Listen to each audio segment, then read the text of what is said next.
부모님이 초등 자녀를 위해서 해야 할 일 2가지를 말씀드릴게요.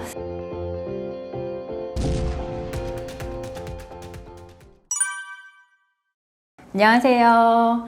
매일 읽고 쓰며 함께 성장하는 15년차 교사 정예슬입니다. 슬기로운 독서생활 저자이기도 하고요. 2 아들을 키우고 있는 엄마이기도 합니다. 교육의 민족에 나오게 되어서 반갑습니다.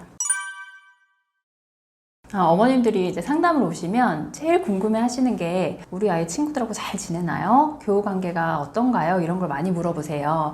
그런데 제가 이제 가만 보니까 학기 초에는 아무래도 목소리 큰 아이들, 굉장히 적극적이고 활발한 아이들이 인기가 많은 편이에요. 그런 아이들 어쩔 수 없이 친구들이 몰려요.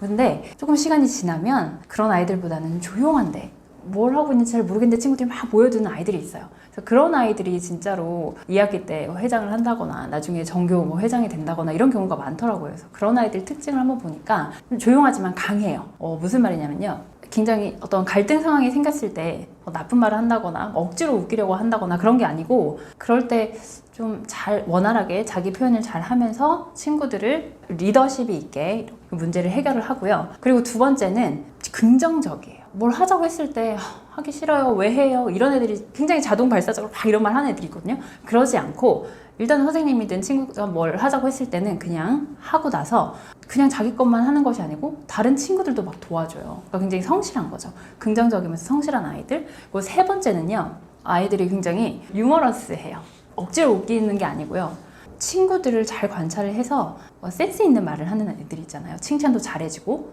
그러니까 친구들이 자연히 몰릴 수밖에 없어요. 종합을 해보면 좋은 말을 하고 좋은 행동을 하는 그런 친구들의 인기가 많다는 겁니다. 그러니까 우리 어른들도 그렇잖아요. 자연히 그런 사람들한테 끌릴 수밖에 없어요. 그러니까 아이들도 본능적으로 아는 거예요. 얘는 정말 좋은 아이구나. 친구들한테 인기가 많은 아이로 만들고 싶다면 결국은 좋은 말을 하고 좋은 행동을 하는 것, 황금률이라고 하죠. 내가 이런 말과 이런 행동을 듣고 싶다면 그거대로 친구들한테 해주면 자연히 친구들한테 인기가 많아질 수밖에 없습니다. 공부 잘하는 아이로 키우고 싶으시죠? 제가 이제 봤더니 공부 잘하는 부모님들의 2가지 특징이 있더라고요. 첫 번째는 책을 좋아하세요. 그게 진짜든 가짜든. 그 2번째는요, 굉장히 자녀하고 대화가 원활하게 잘 이루어집니다. 첫 번째부터 한번 볼게요. 책을 좋아한다는 것은 결국 많이 읽는다는 걸 수도 있는데요, 책을 읽는 환경이 잘 조성이 되어 있어요.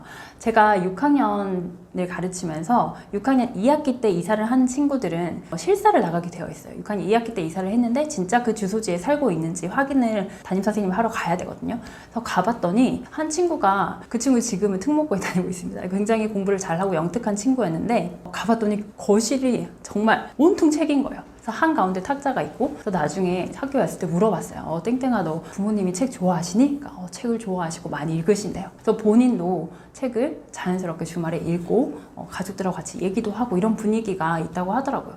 책을 좋아하면 결국 독서력이 공부력으로 이어지는 거잖아요. 그래서 공부 잘하는 아이의 기본은 결국은 책을 좋아하는 부모님에 있다라고 생각을 합니다. 근데 어떤 한 연예인이 본인이 책 읽는 게 너무 싫대요. 그래서 어떻게 하면 아이가 책을 잘 읽을 수 있을까 해서 책 안에다가 핸드폰을 끼워놓고 막 이제 웃었다고 해요. 그걸 보고 아이들이 책이 참 재밌는 거구나 생각해서 책을 막 읽게 됐다고 하더라고요. 그러니까 엄마가 또는 아빠가 우리 애가 책을 좋아했으면 한다, 공부를 잘했으면 한다면 결국 책을 가짜든 진짜든 좋아하셔야 되는 것 같아요. 그리고 2번째, 자녀와 대화를 많이 하는 것. 제가 4학년을 가르칠 때였는데요, 한 아이가 보통 그때부터는 공책 쓰기를 좀 열심히 학교에서 가르치게 되는데 그 배운 공책을 계속 집에 가져가는 거예요. 보통은 막 억지로 쓰고 서랍에 끼워놓고 가기 바쁜데 항상 챙겨가요. 그래서 왜 그렇게 챙겨가나 하고 물어봤더니 집에 가져가면 그걸로 엄마랑 대화를 한다는 거예요. 오늘 뭘 배웠는지 이런 것도 확인을 하고. 그래서 보통 알림장 확인하는 것도 되게 힘들어 하시거든요. 근데 그 배운 공책까지 다 확인을 하신다는 것은 자녀한테 굉장히 관심이 많고 이렇게 대화하는 분위기가 잘 조성이 되어 있다는 거거든요.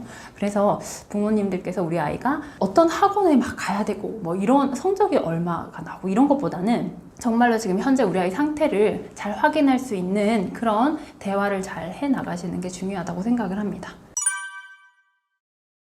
홍콩 열풍이 이제 코로나 때부터 다시 불었는데요. 사실 이게 뭐 없었던 말은 아니고요. 자기 주도 학습 능력과 동일한 말입니다. 그러니까 혼자 공부한다는 것은 스스로 계획을 세우고 이제 공부를 해 나가는 건데요. 어떻게 하면 우리 아이 혼자 공부할 수 있을까요? 저는 세 가지로 요약해서 말씀을 드릴게요. 첫 번째는요, 환경 조성입니다. 네, 당연히 공부할 수 있는 분위기가 만들어져야 돼요.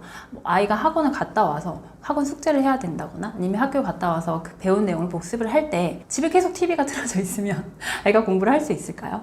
부모님들은 TV를 보면서 아이한테 너는 숙제해, 너 공부했니? 당연히 할 수가 없습니다. 그러니까요, 일단 집안 분위기를 공부를 할 수 있도록 그렇게 환경을 만들어 주시는 것이 가장 중요하고요. 그리고 아이가 숙제를 하고 있을 때 앞에서 뭐 책을 읽으시던지 아니면은 뭐 본인 어학 공부를 하신다든지 공부를 할 수 있는 그런 분위기를 만들어 주셔야 돼요. 두 번째는요, 루틴을 만드는 겁니다. 그러니까 학교 갔다 와서 뭐 간식을 간단하게 먹고 나면 무조건 공부할 양을 정해놓고 공부 계획에 따라서 공부를 하는 거죠. 우리가 뭐 유명한 그런 CEO나 뭐 베스트셀러 작가라던가 이런 사람들이 다 루틴이 있잖아요. 뭐 무라카미 하루키 같은 경우에 소설가는 매일 아침 새벽에 일어나서 글을 쓰고 그리고 운동을 하고 그리고 휴식을 취하거나 음악 감상을 한다던가 이런 식의 어떤 루틴이 있는데요. 우리 아이들도 공부를 이제 하려고 한다면은 그런 루틴이 있어야지 공부를 하게 됩니다. 어느 날은 뭐 친구랑 놀다가 또 어느 날은 뭐 갑자기 뭐 여행을 갑자기 정말 뜬금없이 막 간다거나 그러니까 그렇게 그러니까 약간 감정적으로 뭔가를 하는 것이 아니고 정해진 틀에 따라서 생활하는 것이 그리고 습관을 잘 들이는 거죠. 그런 루틴이 있어야지 공부를 잘 할 수가 있습니다. 그리고 세 번째는요, 가장 중요한 이유 있는 공부를 하는 겁니다. 왜 공부하는지 이유를 모르는데 공부를 할 수가 없겠죠. 왜 공부를 해야 될까? 아이하고 좀 진지하게 이야기를 했으면 좋겠어요. 공부라는 것이 뭐 지식을 채우는 것 뿐만이 아니라 지금 공부를 하면서 배울 수 있는 그런 끈기나 뭐 성실함 이런 것들이 있잖아요. 그런 걸 배울 수 있는 것. 그리고 또 너가 나중에 커서 어떤 걸 할 때 꿈이라는 것이 꼭 어떤 직업이 아니더라도 어떤 삶을 살고 싶은지 이야기를 좀 나누고 그것을 위해서 필요한 과정이다라는 걸 좀 알려주셨으면 좋겠어요. 예를 들면 저희 둘째는 아직 1학년이긴 하지만은 아주 어릴 때부터 자기는 나쁜 사람을 잡고 싶대요.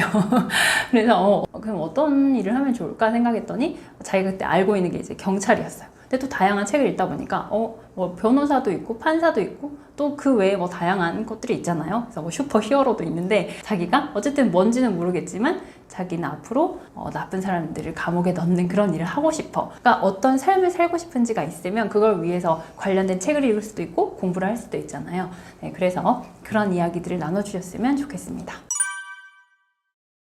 만약에 아이가 엄마 나는 공부하기 싫어요, 나는 게임 할래요, 유튜브 할래요 뭐 이럴 수도 있잖아요. 근데 가만히 생각해 보면 결국은 어떤 일에서 프로가 되기 위해서는요 그만큼 시간과 노력이 필요한데 그럼 이제 한계를 뛰어넘어야지 거기서 성공을 할 수 있는 거거든요. 근데 지금 당장 공부하는 것이 힘든 아이가 그거 이렇게 노력할 수 있을까? 근데 생각해보면 내가 만약에 게임을 하겠다 하면 오케이, 그러면은 너가 게임을 하기 위해서 어떻게 게임을 잘할 수 있는지, 유튜브를 하려면 어떻게 잘할 수 있는지를 연구해야 돼요. 근데 그것도 사실 공부거든요. 공부가 다른 공부가 아니고 학교 공부를 꼭 수학을 100점 맞고 이런 것이 아니고 다양한 것을 알아가는 것이 공부인데 유튜버도 그래요. 사실 이런 걸 분석하는 것도 사고 능력이 이제 되어야 되는 거고 그리고 대본을 써야 되잖아요. 근데 그 대본 쓰는 것도 글쓰기 능력이고 이런 것을 다 배우는 것이 사실 학교 공부예요. 네, 기본적인 의무교육에서는 기본적인 소양을 갖추는 게 공부이기 때문에 꼭 여기서 내 엄마들이 이게 문제인 거죠. 뭐 100점 맞아야 돼. 이렇게 하니까 아이가 공부가 싫어지는데 그게 아니라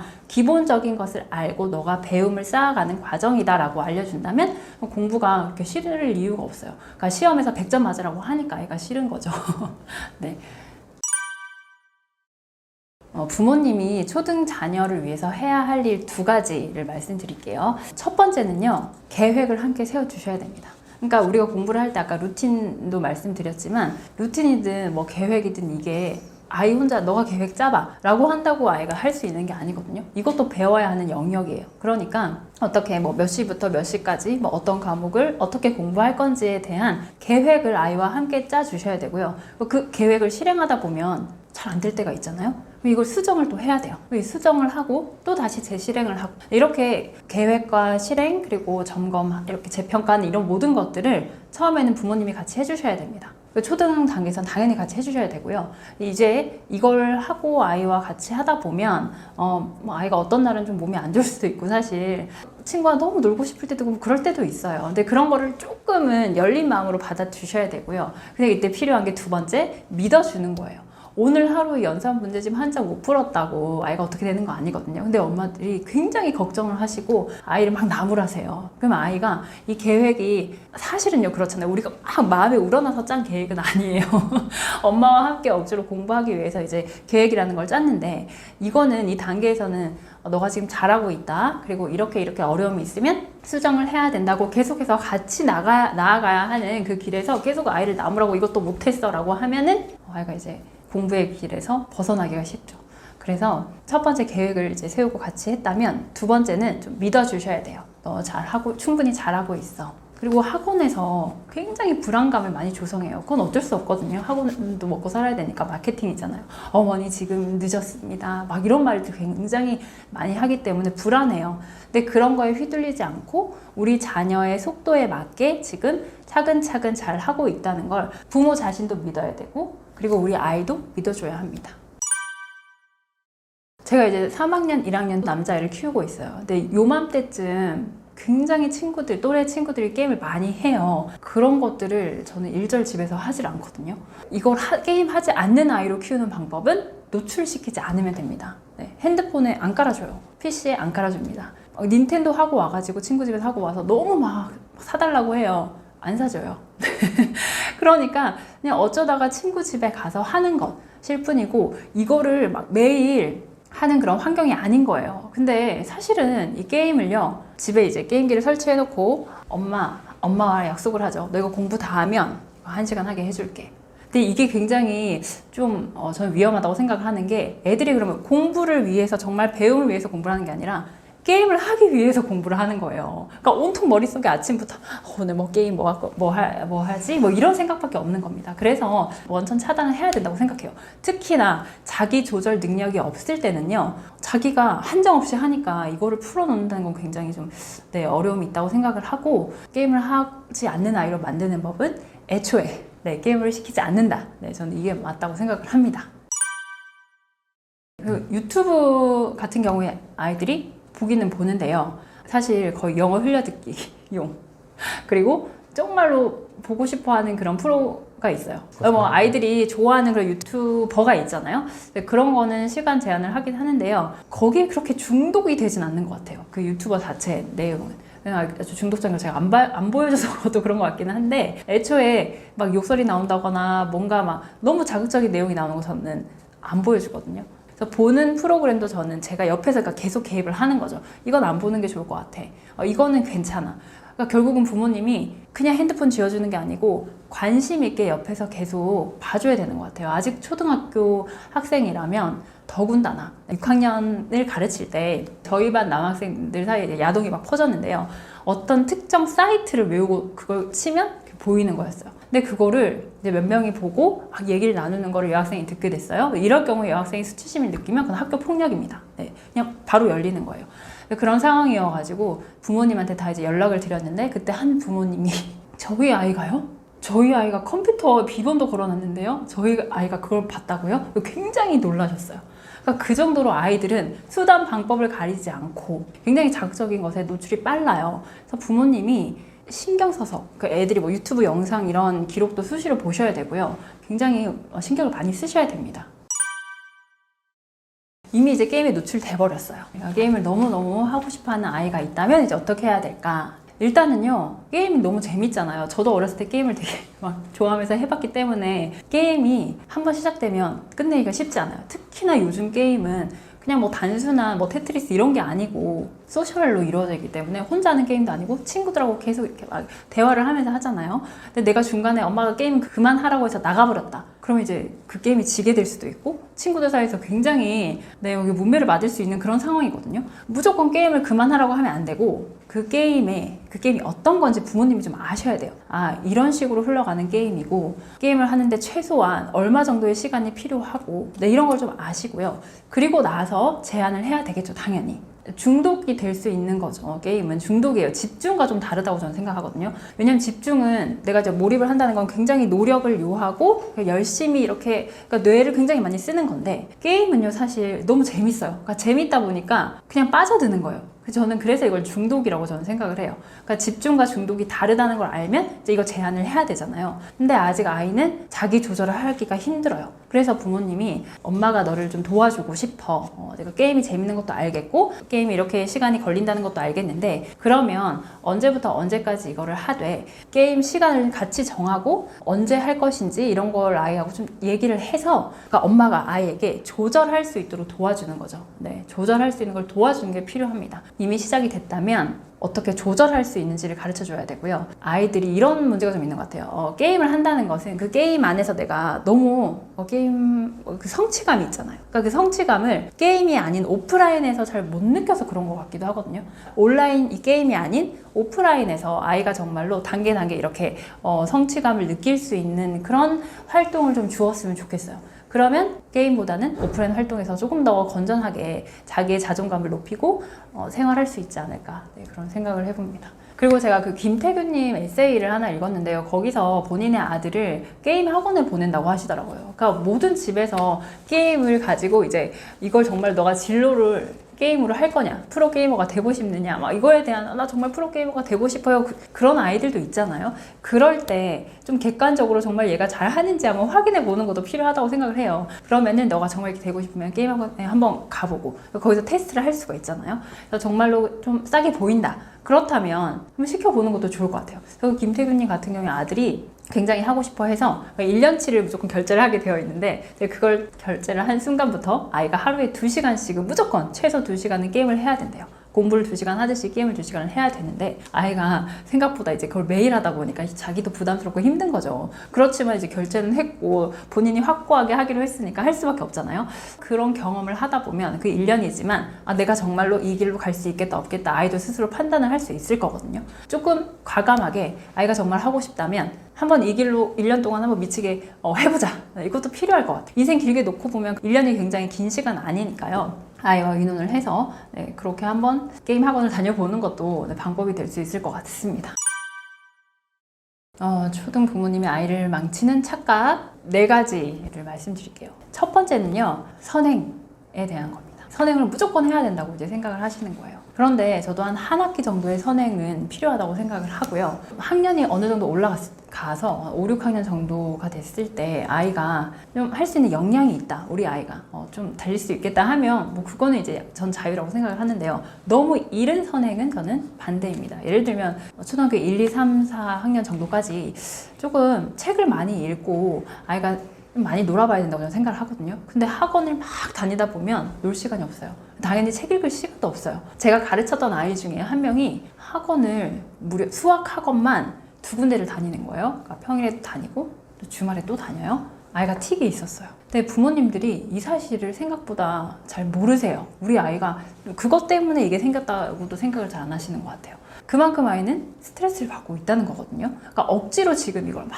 밀어넣고 있다는 거예요. 그러니까 생각해보면 수영이든 피아노든 이런 것들이 아주 어릴 때 5살, 6살부터 얘가 정말로 여기에 뛰어난 재능이 있어서 신동에 가까운 그런 아이들이 아닌 그냥 평범한 아이의 경우에는 이걸 배워나가는 게 굉장히 힘들어요. 그런데 한 7, 8살이 됐을 때 그때 처음으로 수영을 배운다거나 피아노를 배우면 3년, 4년 걸릴 거를 1년 안에 다 해결이 된단 말이에요. 그 정도로 우리 아이가 자랐다는 뜻입니다. 그러니까 뇌도 그만큼 이걸 받아들일 수 있을 정도로 자랐을 때 그때 이제 선행이라는 개념이 들어와야 되지 아직 아이가 한참 자라고 있는데 아직 그걸 받아들일 수 없는데 그걸 억지로 넣으면 그런 부작용이 생기는 거죠. 초3 때 공부가 고3 때까지 간다 이런 거를 저는 위험한 말이라고 저는 생각을 해요. 초등학교 때 잘하지 못했더라도 충분히 중고등학교 때 그 씨앗을 가지고 있다면 독서력이 충분하고 아이가 바른 습관이 있다면 중고등학교 때 빛을 발할 수 있다고 저는 생각을 합니다. 그리고 2번째는요. 관계에 대한 내용들인데요. 선생님과의 관계예요. 요즘 워낙에 선생님들에 대한 불신이 이제 교사에 대한 불신이 좀 많잖아요. 그런데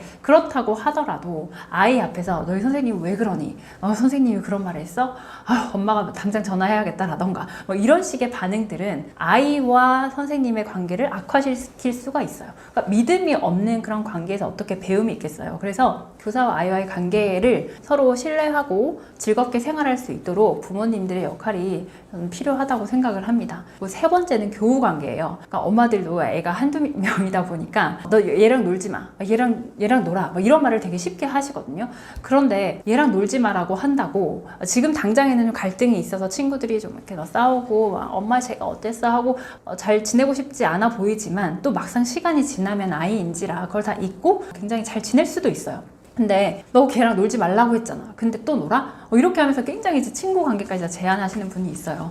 그런데 이게 그 친구도 그렇고 우리 아이도 그렇고 지금 잘하고 있는 중이잖아요. 그러니까 당연히 갈등이 있을 수 있고 그게 해결이 되고 또 잘 지낼 수도 있어요. 그러니까 이런 것들을 제한하지 마시고 조금 열린 마음으로 그 아이가 그랬다면 걔도 뭐 이런 이유가 있을 거야 라던가, 그리고 우리 아이한테도 좀 이런 거는 이해를 좀 했으면 좋겠어 라던가 이런 식으로 같이 좀 잘할 수 있게 그렇게 해주셨으면 좋겠어요. 근데 또 하나 주의해야 될 거는요, 무조건 모든 친구와 사이좋게 지내야 해 독이 될 수 있거든요. 우리가 인간관계라는 게 모든 사람하고 100% 다 맞는 건 아니잖아요. 그러니까 아이도 학교 상황에서 이런 친구도 있고 저런 친구도 있고 이걸 이제 배워가는 거예요. 이런 아이가 있는데 나는 좀 이런 친구보다는 이런 친구랑 더 결이 잘 맞고 얘기가 잘 통해. 그렇다고 이 친구를 배제하고 뭐 놀지 말라는 게 아니고 이런저런 다양한 사람들이 있다는 걸 배우는 게 학교이기 때문에 부모님들도 이렇게 단절을 시키지 마시고 좀 열린 마음으로 봐주셨으면 좋겠습니다. 마지막은요, 부모와 자녀의 관계예요. 아이한테 너무 자기가 바라는 그런 모습을 이렇게 됐으면 좋겠다는 그 이상을 계속 끼워 넣으시는 분들이 많은데요. 부모님의 그런 이상이 아니고 아이한테 초점을 맞추시고 이 아이의 속도에 맞게 커 나갈 수 있도록 도와주셨으면 좋겠습니다. 그러니까 그 바탕에는 결국 부모와 자녀의 믿음이 필요한데요. 너는 지금 충분히 잘하고 있고 이렇게 잘할 때 뭔가 필요한 게 있다면 엄마한테 부모님한테 요청할 수 있어. 그러니까 충분히 도움을 줄 수 있는 그런 조력자로서의 역할을 좀 해주셨으면 좋겠습니다. 요즘 의대 열풍이 너무 거세죠. 너무 거세게 불고 있어요. 뭐 의대 1% 뭐 준비반 이런 거 볼 때마다 참 고민이 깊어집니다. 사실 저희 첫째 꿈이 의사예요. 제가 의사가 되라 이렇게 주입한 게 아니라 얘는 그냥 좀 선천적으로 뭐 누군가의 아픔에 좀 공감을 잘 하면서 치료를 해주고 싶어 해요. 그래서 그게 정신적인 것에서, 그래서 정신과 의사가 되는 게 꿈인데요. 가끔은 이렇게 선행도 안 하고 있고 학원도 안 다니는데 얘가 의사가 될 수 있을까라고 솔직하게 내 솔직한 마음으로는 그렇게 생각을 하는데요. 그래도 저는 의대에 보내기 위해서 1% 이런 데 간 아이들이 다 의사가 된다? 이렇게 생각을 하진 않아요. 왜냐면 결국은 목표가 확실하게 있고 그거에 맞게 자기가 이게 되기 위해서 이만큼의 공부가 필요하다면 그걸 아이가 스스로가 느끼고 공부를 해야지 끝까지 할 수 있는 거지.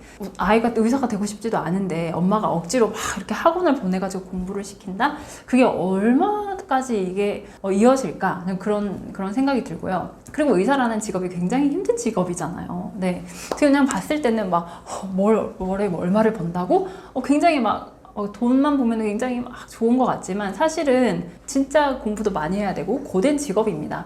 그런데 그거를 우리 아이의 적성에 맞지 않은데 그냥 그거 하나 보고서 무조건 시킨다는 거는 아이를 정말로 마음이 병들게 할 수 있는 정말 위험한 일이라고 생각을 합니다. 챗 GPT에 대해서 간단하게 설명을 드릴게요. 챗이 이제 대화잖아요. 그래서 챗 GPT는 대화형 인공지능 로봇이라고 생각을 하시면 돼요. 간단하게 사용하실 수 있는 방법으로는 카카오톡에 에스크업이라고 ASKUP 친구 추가를 하시면 아숙업이라고 부르는데요. 걔가 챗 GPT처럼 질문을 했을 때 답을 해줘요. 우리가 보통 네이버라든지 이런 검색 엔진을 활용을 하잖아요. 그때는 질문을 했을 때 여러 가지 블로그나 사이트들이 쭉 나오면 거기서 우리가 또다시 양질의 정보를 얻기 위해서 검색을 계속 해야 돼요. 그런데 이 챗 GPT는 얘가 그런 모든 것들을 다 데이터를 학습을 하고 있기 때문에 원하는 답을 바로바로 알려준다는 겁니다. 이런 이제 챗 GPT 시대에 우리 아이들이 어떻게 교육을 해야 될까? 어떤 교육이 필요할까? 생각을 해보면요. 먼저는 질문을 좀 잘 할 수 있는 질문 능력이 좀 필요해요. 왜냐면 챗 GPT한테 질문을 어떻게 질문을 하느냐에 따라서 답이 굉장히 천차만별이고 원하는 답을 안 주기도 하거든요.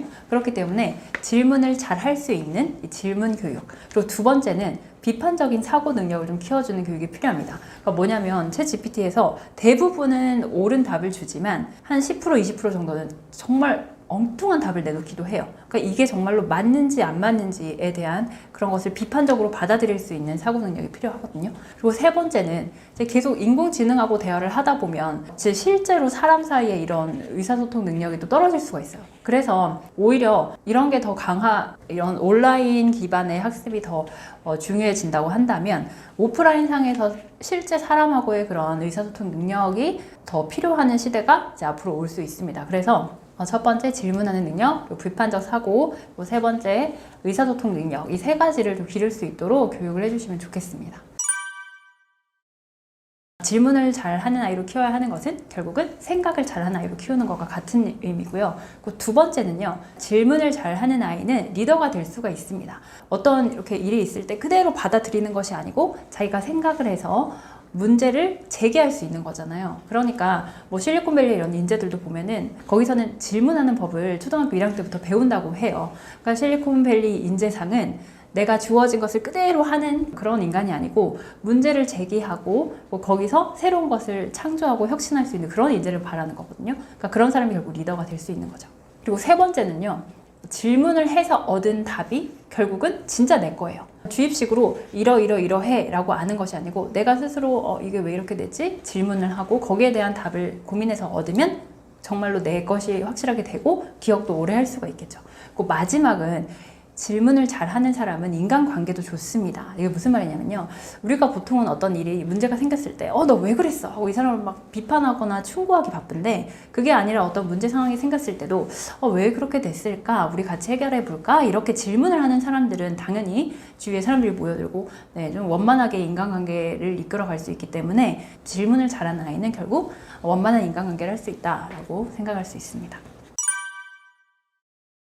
일단은 질문을 잘하는 아이로 키우기 위해서는 질문하는 방법을 알려줘야 합니다. 우리 아이들이 생각보다 질문을 어떻게 해야 되는지 잘 몰라요. 근데 우리 어른들도 그렇잖아요. 그 예로 2010년도에 2009년도였나요? G20. 네, 그때 오바마 대통령이 우리 기자들한테 질문을 해보라고 하는데 질문 못해요.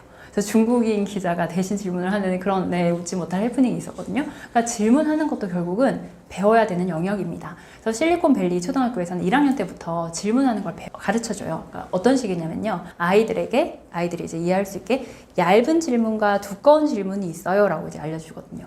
얇은 질문은 책 속에 답이 있는 질문이에요.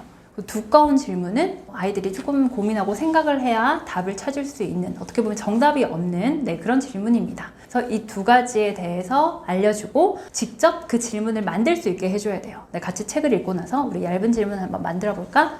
그리고 두꺼운 질문 한번 만들어 보자. 이렇게 그 과정을 가르쳐 줘야 하고요. 두 번째는 실천을 했을 때 분명히 아이들이 좀 엉뚱한 질문을 할 수가 있어요. 그런 다양한 질문들을 다 일단 품어줘야 합니다. 그렇게 생각했구나, 그런 게 궁금했구나. 수용을 해주셔야지 아이도 자유롭게 그 질문들을 할 수가 있거든요. 뭐 예를 들면 왜 선풍기에 꼭 날개가 있어야 되나요? 좀 엉뚱한 질문일 수 있지만 결국 이 질문 때문에 다 있으면 날개 없는 선풍기가 나온 거잖아요. 그러니까 다양한 질문, 조금 엉뚱하더라도 그런 당연하다는 생각을 버리고 그런 것들 품어줄 수 있어야지 아이가 질문을 잘 할 수가 있습니다. 하브르타는 히브리 말로 이제 하베르라는 것에서 왔고요. 뜻은 동료, 짝, 친구 이런 뜻입니다. 두 명이 짝이 되어서 서로 질문을 주고받고 생각을 이제 이야기하는 그런 방식의 교육법입니다. 탈무드에서 하나 이제 예를 들어볼게요. 랍비가 이렇게 질문을 합니다. 굴뚝 청소를 하는데 한 명은 얼굴에 검댕이가 이렇게 묻어 있고 한 명은 깨끗해요. 자, 그러면은 누가 씻을까요? 이런 이야기가 이제 탈무드에 나오거든요. 근데 이 질문에 답이 몇 가지일까요? 일단은 얼굴에 검댕이 묻은 친구가 씻으러 갈 수 있겠죠. 그리고 두 번째는 서로 얼굴을 이제 마주보고 친구 얼굴이 시커머니까 내 얼굴도 시커머하겠다. 그래서 얼굴이 깨끗한 친구가 세수를 할 수도 있겠죠. 또는 둘 다 청소를 하고 나왔으니까 깨끗하게 씻을 수도 있고요. 이렇게 답이 굉장히 여러 가지가 나올 수가 있어요. 그러니까 하브르타의 핵심은 질문은 하나이지만 답은 여러 가지라는 겁니다. 그냥 거기에 대해서 자기의 생각을 주거니 받거니 하는 것, 이게 하브르타 교육의 핵심입니다. 자, 하브르타를 일상 대화에서 적용을 해주시면 좋은데요. 그러니까 우리 아이랑 같이 생활을 하시다 보면 아이가 굉장히 궁금해하는 것들이 있어요. 근데 어머님들이 바빠 뭐 이러면서 이제 그 질문을 놓치실 때가 많은데, 그러지 마시고 그냥 그 아이의 관심을 한 번 더 같이 들여다봐 주시는 거예요. 그러니까 그냥 뭐 궁금하다고 하면 너는 어떻게 생각해? 이거에 대해서 아이의 생각을 한 번만 물어봐 주세요. 그걸로도 충분하거든요. 그러니까 예를 들면 제가 얼마 전에 산책을 하는데 알 수 없는 이런 길쭉한 바닥에 많이 있었어요. 그래서 얘가 엄마 이거 지렁이인가? 이거 뭘까? 하고 굉장히 궁금해했어요. 그래서 둘이서 거길 쭈그리고 앉아가지고 이제 본 거예요. 저도 뭔지 잘 몰라가지고 뭘까? 막 이렇게 막 고민을 하다가 우리 이거 해결하려면 어떻게 해야 될까? 라고 했더니 아이가 일단 이게 동물인지 식물인지도 잘 모르겠는데 어쨌든 할머니가 숲 해설사니까 한번 사진 찍어서 여쭤보면 어떨까? 네, 첫 번째 해결 방안을 말을 했고, 또 두 번째는 아니면 엄마 그 네이버에 렌즈 돌리면 되잖아. 사진을 찍어서 확인을 해본 거예요. 그랬더니 그게 밤꽃이더라고요. 그러니까 밤꽃이 이렇게 길쭉하게 생겼어요. 근데 그걸 사람들이 막 밟아가지고 시커머니까 이게 뭐 지렁이처럼 보였던 거고, 그래서 주위에 찾아보니까 정말로 하늘 위에 이제 뭐 밤꽃이 막 열려 있더라고요. 그래서 아, 저거구나. 그래서 이제 밤꽃이라는 걸 처음에 알게 됐어요. 근데 이제 여기서 또 끝나지 않고요. 아, 밤꽃이 뭔지도 알았어. 그런데 우리가 이렇게 처음에는 뭐 징그러워 더러워 라고 했던 것이 알고 봤더니 굉장히 향기도 좋거든요. 향기로운 밤꽃이구나 라는 걸 알았을 때 아이한테, 그러니까 첫 인상과는 다른 그런 것들이 뭐가 있을까 하고 질문을 해본 거예요. 아이가 뭐 처음에는 처음과 달랐던 그런 경험들에서 얘기를 하는데, 처음에 수영이 자기는 너무너무 힘든 건 줄 알았대요. 근데 막상 수영을 해보니까 너무 재밌었다. 이런 식으로 그냥 별것 아닌 거지만 자기의 경험을 계속해서 끄집어내서 얘기를 해주는 거. 네, 이게 일상 하브루타입니다. 이런 일상 하브루타를 막상 해보려고 하면 이게 내가 지금 질문을 잘 하고 있나? 굉장히 궁금하실 거예요. 그런데 하브루타의 핵심만 아시면 돼요. 그냥 이 아이의 생각이 뭔지만 확인하신다고 생각하면 돼요. 그러니까 아이의 생각 또한 그게 아이가 말을 했을 때 그게 정답인지 아닌지 뭐 이런 것도 생각하실 필요 없고요. 그냥 너는 어떻게 생각하니? 이거거든요. 내가 뭐 질문을 만들기 너무 힘들다. 그러면 그냥 너는 어떻게 생각하니? 이거예요. 예를 하나 들어볼게요. 제가 얼마 전에 이제 첫째 아이들끼리 친구끼리 모였는데 어떤 아이가 나 이거 갖고 싶어. 엄마한테 사달라고 해야겠다 그랬어요. 저희 첫째가 나는 내 용돈이 있는데 용돈으로 이거 사야겠어 라고 했어요. 그래서 다른 친구가 용돈이 뭐야? 라고 물어본 거예요. 그러면서 이제 용돈에 대한 이야기가 자동적으로 막 나왔어요. 그러면 제가 용돈이 이런 건데 너희는 용돈이 필요하다고 생각하니? 용돈이 왜 필요하다고 생각하니? 이러면서 이제 이야기를 한번 이어나간 적이 있거든요. 그러니까 그냥 아이의 생각을 물어보는 거예요. 너는 어떻게 생각하니? 네, 이거 하나면은 네, 다른 뭐 질문을 만드시는데 어려움이 없을 것 같아요. 네, 너라면 어떻게 생각하니? 독서 습관을 들이려면요, 뭐 독서가 아니라 모든 습관들이 그럴 텐데 일단은 루틴이 있어야 돼요. 반복적으로 이걸 할 수 있도록 시간을 정하고 장소를 정하고 이런 식의 루틴이 될 수 있도록 해야 되고요. 두 번째는 아이들일수록 특히나 보상이 좀 있으면 좋겠어요. 뭐 아이가 아니더라도 어떤 습관을 처음에 들이기 위해서는 내가 이거를 했을 때 거기에 따르는 뭔가 보상이 있으면 즐겁게 할 수 있잖아요. 그래서 사실 게임에 아이들이 빠진 이유도 생각해보면 이런 것 같아요. 내가 어떤 퀘스트를 하나를 깼을 때 거기에 따르는 뭔가 보상이 계속 있잖아요. 그러니까 이걸 해내면 여기에 따른 보상이 있고, 그리고 그게 이제 수치화해서 보여요. 내가 뭐 경험치가 막 쌓인다거나. 그러니까 그런 거를 봤을 때 굉장히 성취감을 느끼거든요. 그러니까 우리 아이가 어떤 독서 습관을 들이고 싶다 그러면은 내가 책을 읽었을 때 뭐 10권 읽었을 때 아니면 몇 권을 읽었을 때마다 약간 좋아하는 뭔가를 한다거나 이런 식의 보상이 있으면 좀 재미있게 할 수 있을 것 같습니다. 그리고 마지막으로 함께 하는 거예요. 제가 지금 하브루타 독서 모임을 첫째 1학년 때부터 지금까지 하고 있습니다. 근데 하브루타 독서 모임을 한다는 게 엄마랑 아이랑 둘이 했으면 아마 하다 말다 했을 것 같아요. 근데 주 1회씩 매주 이렇게 책 한 권에 대해서 좀 깊이 있게 질문을 나누고 할 수 있는 것은 함께의 힘이 좀 크다고 생각을 하거든요. 꼭 뭐 엄청나게 많은 인원이 필요한 게 아니라 아이와 잘 지내는 친구들이 있잖아요. 그 엄마와 같이 두 팀만 해도 괜찮아요. 어쨌든 함께 독서 습관을 만들어가는 것도 굉장히 좋은 방법입니다. 하브루타를 독서에 적용하는 법을 제가 그림책을 하나 가져왔는데 같이 보면서 해보실게요. 네, 이런 그림책을 가지고 아이와 한다면 먼저 책 표지를 한번 보는 겁니다. 책을 읽기 전에 이제 책 표지를 보면서 먼저 이야기를 나눕니다. 나는 가로 사람이에요 라는 제목이죠. 그러면 아이랑 이 아이는 어떤 사람인 것 같아? 이렇게 먼저 자유롭게 이야기를 나누고요. 그러면 너는 어떤 사람이야? 책 표지를 보면서 할 수 있는 이야기들을 하는 겁니다. 그리고 아이가 지금 이렇게 눈을 감고 있는데 무슨 생각을 하고 있는 것 같아? 정답이 있는 질문은 아니죠. 그냥 아이랑 자연스럽게 이 책에 대한 흥미를 유발하는 겁니다. 그리고 뒤에 보시면 작가의 옴기니의 말이 있어요. 옴기니의 말에 오늘도 후회할 일을 잔뜩 한 나 더 잘하고 싶어서 안간힘을 쓴 당신을 꼭 안아주고 싶습니다. 우리는 사람이니까요. 그러니까 누군가가 나를 꼭 안아준 적이 있니? 아니면 누군가를 꼭 안아주고 싶은 적이 있니? 그게 언제니? 왜? 이렇게 그냥 자연스럽게 이야기를 나눕니다. 이게 이제 사전 질문이 될 것이고요. 그러고 나서 이제 차례차례 읽는 거예요. 그래서 아이랑 같이 책을 읽는데 저는 이제 먼저 사실 부모님이 먼저 읽으면 좋아요. 전 책을 읽으면서 이렇게 붙여놔요. 아이랑 대화를 나눴으면 좋겠다 하는 부분을 이렇게 붙여놓고 그리고 나서 그 질문 중간중간에 질문을 해요. 근데 이런 경우가 있어요. 책을 그냥 읽어만 주길 원하는 아이들이 있어요. 그럴 때는 일단 그냥 책을 읽으세요. 중간에 질문을 하지 마시고 책을 그냥 쭉 읽습니다. 다 읽고 나서 다시 근데 엄마가 봤더니 얘가 세상에 태어난 게 정말 기적이라고 생각한대. 네가 생각하는 기적은 뭐야? 뭐 이렇게 이야기를 나누는 거예요. 책을 읽으면서 해도 되고 다 읽고 나서 해도 좋습니다. 그리고 나면 이제 책을 다 읽고 나면 할 수 있는 것들이 제일 인상 깊었던 장면이 뭐야? 제일 인상 깊었던 구절이 뭐야? 이런 걸 가지고 이야기를 나눌 수 있고요. 딱 한 가지만 만약에 질문 만드는 게 힘들다 그렇다면 딱 하나. 나라면 내가 이 아이라면 어땠을까? 뭐 그런 어떤 스토리상 그런 질문을 할 수 있거든요. 네, 그거 하나에 대해서 깊이 있게 이야기 나누셔도 괜찮습니다. 사실 확인이라는 건 저 아까 말씀드렸던 그 얇은 질문에 해당해요. 책에 있는 내용을 물어보는 겁니다.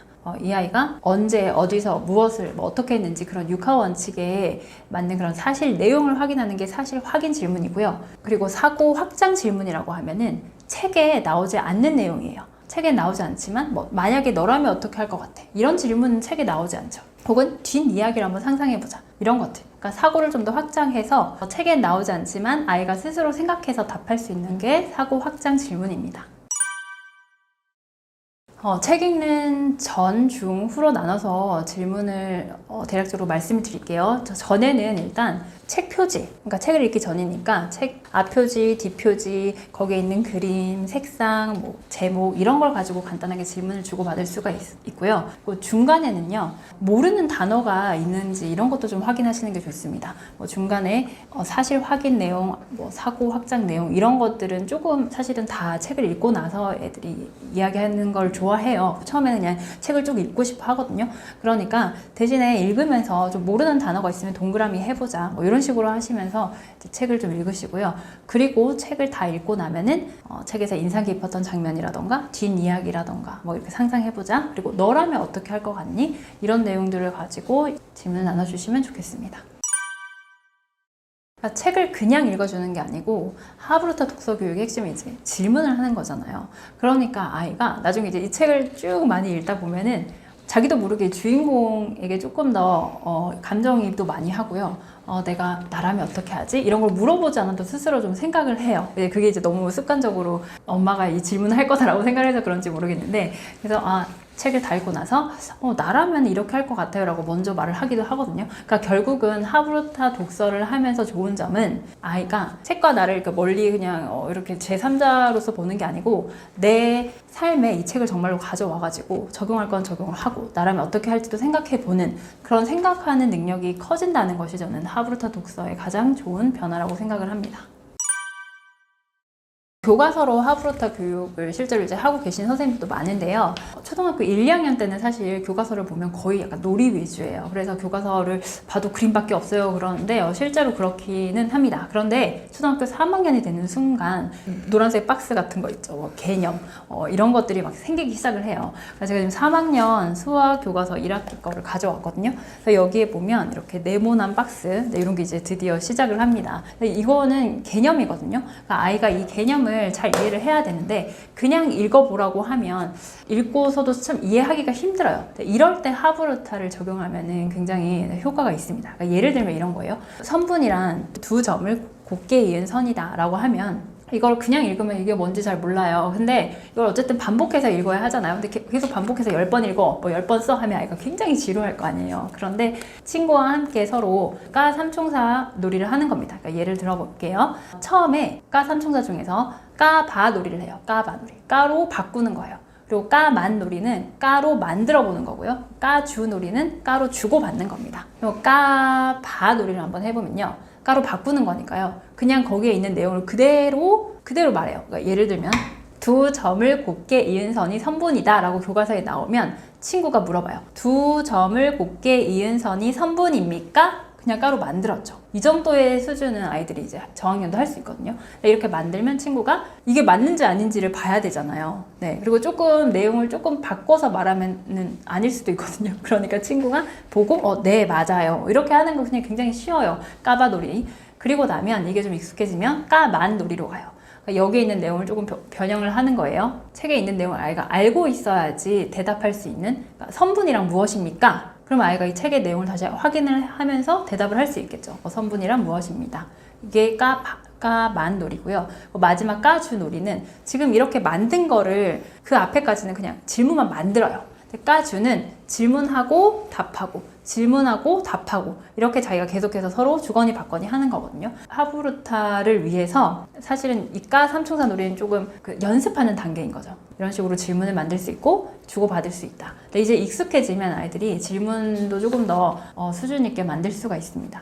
이렇게 교과서에 특히나 역사 과목 같은 5학년 2학기 역사 과목은 굉장히 내용도 좀 많고 복잡하고 어른들도 좀 읽기에 힘든 부분이 있거든요. 근데 이걸 가지고 서로 주거니 받거니 하면 자연스럽게 교과서를 여러 번 읽는 효과가 있어요. 그래서 교과서를 내가 억지로 읽는 게 아니고 또 재미있게 읽을 수 있죠. 그래서 교과서를 반복해서 읽을 수 있기 때문에 교과서 하부루타는 공부할 때 굉장히 유용하다고 생각을 합니다. 이제 하부루타를 할 때 부모님들이 계속 정해놓은 답을 갖고 얘가 이걸 말 안 하면 화를 내시는 경우가 있어요. 근데 이 답은 사실 정말 다양하게 말할 수 있거든요. 애가 정말로 뭐 엉뚱한 답을 말하면 다시 한 번 더 생각해보자 라던가 아니면 엄마 생각은 이런데 한번 이런 쪽으로는 한번 생각해보지 않을래? 라고 조금 가지고 올 수는 있겠지만 무조건 화를 낸다거나 자기가 정해진 답을 말한다는 건 좀 위험하고요. 그냥 어떤 질문에 대해서 아이의 생각을 끄집어내고 그걸 주거니 받거니 그렇게 하는 과정에서 배움을 확장한다. 네, 이렇게 생각을 해주시면 좋겠습니다. 현장에서 이제 글쓰기를 보면요. 솔직히 굉장히 심각하다는 저는 생각을 해요. 왜냐면 글쓰기는 따로 교육을 받은 적이 잘 없는 거예요. 그냥 뭐 일기를 좀 쓴다거나 뭐 이 정도인데 사실 학교 교과서에 특히 국어나 사회 이런 교과서에 글을 요즘 수학도 많아요. 수학에도 왜 그렇게 생각하나요? 자기 생각을 쓰는 게 굉장히 많이 늘었어요. 근데 아이들이 이럴 때 굉장히 막막해해요. 뭐라고 써야 될지 잘 모르는 거예요. 글쓰기도 이제 충분히 배워야지 잘 할 수 있는 부분이고 아이들이 어렸을 때부터 좀 체계적으로 배우는 게 좋은데 5학년 때 갑자기 논설문을 한 편 쓰라고 하니까 아이들이 쓸 수가 없는 거죠. 그러니까 이거는 어렸을 때부터 체계적으로 한 문장부터 차례차례 배워서 나가야 되는 부분이라고 생각을 하고요. 사실 현장에서 선생님들이 요즘에는 뭐 두 줄 쓰기라던가 주제 글쓰기 같은 거를 많이 하시려고 해요. 왜냐면 일기 쓰기가 아동 인권을 확대한다고 해서 요즘은 많이 하지 않는 추세잖아요. 근데 사실 일기 쓰기가 글쓰기에 굉장히 도움이 많이 됐는데 그걸 하지 않기 때문에 그것의 대체 활동으로 주제 글쓰기 같은 걸 합니다. 그래서 그런 것들을 가정에서도 좀 같이 해주셨으면 좋겠어요. 네, 예를 들면 독후감 쓰기라던가 주제 글쓰기라던가 이런 것들을 좀 하시면 좋은데요. 제가 그 방법을 조금 차근차근 말씀드려보도록 하겠습니다. 글쓰기 교육은 1학년부터 하는 게 좋은데요. 근데 사실 1학년들이 아직 글을 자유롭게 읽는 게 힘든 아이들이 있어요. 그게 사실 교육과정상에서도 그렇다고 가정을 하고 1학년 1학기 때는 이제부터 알림장구 쓰지 마라, 받아쓰기 하지 마라 라고 이제 교육부에서 지침이 내려왔기 때문에 그걸 하지 않아요, 학교에서. 그러니까 1학년 1학기 때부터 무조건 글을 써라 라고 하는 건 말이 안 되지만 1학년 2학기 때는 학교 교육과정상에서도 그림 일기를 쓰게 되어 있어요. 그림 일기를 쓰려면 그림도 그리지만 옆에다가 간단하게 겪은 일이라던가 느낌을 써야 되거든요. 그러니까 이게 교육과정상에서 이제 시작됐다는 말은 되도록이면 1학년 1학기 때부터 쓰면 좋겠다라고 저는 생각을 하는 겁니다. 그러면 어떻게 써야 되냐면 글을 쓴다는 것은 사실 좀 어려울 수 있어요, 아이한테. 그래서 책을 읽었다고 하면 그림책을 읽고 나면 그림책에서 가장 인상 깊었던 거 한 문장을 찾아서 그대로 그 깍두기 네모나는 공책에다가 옮겨 쓰는 겁니다. 이게 좋은 점은 그대로 옮겨 쓰는 거니까 아이가 글을 쓰는데 큰 부담이 없고요. 그리고 자연스럽게 맞춤법이 해결이 돼요. 띄어쓰기라던가 이런 것들이 해결이 돼서 처음에 1학년 1학기 때 글쓰기를 시작한다면 필사하기부터 시작을 했으면 좋겠습니다. 1학년 2학기로 넘어가면 그림 일기를 쓰잖아요. 그림 일기에는 겪은 일, 자기의 겪은 일을 쓰고 생각을 쓰게 되어 있어요. 책을 읽고 나서도 내가 이 문장이 굉장히 인상 깊었다면 왜 인상 깊었지? 자기 생각을 써보는 연습을 하는 거예요. 그럼 자연히 그것도 그림 일기와 연결이 될 수 있다고 생각을 합니다. 그리고 이제 글쓰기 할 때 어머니들이 특히 일기 쓰기에서 힘들어 하시는 게요. 재미있었다. 맨날 재미있었다라고 하는데 어떻게 하나요? 이 부분을 궁금해 하시는데요. 사실 재미있었다라는 게 다른 사람한테는 재미가 없어요. 그러니까 왜 재미있었는지 모르거든요. 그러니까 아이에게 재미있었다라고만 쓰지 말고 왜 재미있었는지 이유를 쓰게 한다거나 재미있다는 표현 외에 다른 표현을 몰라서 그런 거예요. 그러니까 다양한 감정 표현이 있다는 거를 알려주시면 좋겠습니다. 네, 이제 아이들이 이제 글을 쓰잖아요. 그러면은 글쓰기를 통해서 얻게 되는 저는 3가지 효과가 있다고 생각을 하거든요. 그러니까 첫 번째는요. 글을 쓴다는 것은 결국 자기의 생각을 쓰는 거기 때문에 당연히 뇌 발달과 연결이 있다고 생각을 해요. 그리고 두 번째는 글을 쓰면서 해소할 수 있는 게 있어요. 네, 뭐 일기가 아니더라도 어쨌든 어떤 주제에 대해서 막 이렇게 글을 써보는 거. 이게 결국은 말을 하는 것과 비슷한 효과가 있기 때문에 감정이 충분히 해소가 되고, 네, 이걸 통해서도 약간의 그런 카타르시스를 느낄 수가 있거든요. 그래서 글쓰기는 아이들에게 어떤 해소의 창구가 될 수 있다.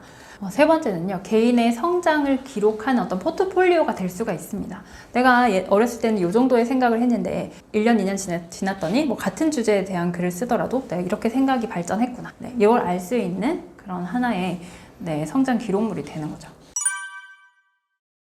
우리 아이가 이제 글을 잘 쓰게 하려면요, 어른도 마찬가지인데 결국은 다독, 다작, 다상량. 그러니까 많이 읽고 많이 쓰고 많이 생각을 할 수 있도록 해야 돼요. 그러니까 다독 같은 경우에는요, 책을 많이 읽으면 좋겠지만 아이가 조금 책 읽는 게 힘들다 그러면 신문 기사나 뭐 그런 어린이 잡지 이런 것도 괜찮아요. 어떻게든지 간에 좀 읽을 거리를 많이 읽을 수 있게 해줘야지 좋은 글을 많이 접할 수 있도록 해줘야 됩니다. 그리고 두 번째는 다작이죠. 그러니까 많이 쓸 수 있게 해줘야 됩니다. 그러니까 처음에 1학년 때 한 줄 쓰기를 했다면 그 다음에 이제 자기 생각을 넣은 2줄 쓰기, 그리고 어떤 주제 글쓰기 이런 식으로 계속해서 분량을 좀 높여가면서 글을 많이 쓸 수 있도록 해줘야 돼요. 요즘에 그런 공모전이 굉장히 많거든요. 뭐 독후감 쓰기 대회라던가 뭐 이런 것들도 모아놓은 사이트가 있어요. 그러니까 아이랑 같이 한번 도전을 해보세요. 그래서 거기서 작은 상이라도 하나 받아보면 좀 재미가 있고 아이가 또 열심히 하게 되는 계기가 될 수가 있습니다.